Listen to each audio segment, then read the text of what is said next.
Hi guys, তোমরা কেমন আছো? আশা করি সবাই ভালোই আছো। আর তোমরা তো আমারই বন্ধু, ভালো থাকবে না সেটা কখনো হয়? ভালো খাবে, ভালোভাবে সুস্থ থাকবে, সকালবেলা উঠে ব্যায়াম করবে। আর আমি আজকে কি করে ফেলেছি জানো? সকাল সকালে উঠে আমি পোলাও ভাত করেছি আর ডিম আলুর কারি করেছি। তো আমার তো সকালবেলা রান্না করতেই হয়, কারণ আমার ছেলে মেয়েকে স্কুলে ভাত দিতে হয়। তো আমি ভাত বেড়ে নিয়েছি, আলু কারির তরকারিটা নিয়ে নিয়েছি এবং সাথে ঘিটাও নিয়ে নিলাম। তো আমার ছেলে মেয়ে তো এগুলো খুবই ভালো খায়।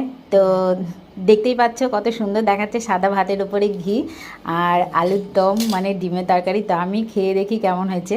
আমার ছেলে মেয়েরা তো বলেছে খুবই ভালো হয়েছে মা। তো আমি তো তখন খেতে পারি না সকাল সকালে, তো আমার একটু দেরি হয় খেতে। তো আমি খেয়ে নিলাম। বাহ, দারুণ লাগছে খেতে সত্যি। এবার আমি ডিমটাকে কপ মুখে পুড়ে নিলাম। ডিমটা আমার খেতে খুবই ভালো লাগে। তো তোমরাও সাথে থাকো, আর পরের ভিডিও নিয়ে আসি তোমাদের জন্য। লাইক কমেন্ট শেয়ার করো এবং সাবস্ক্রাইব করতে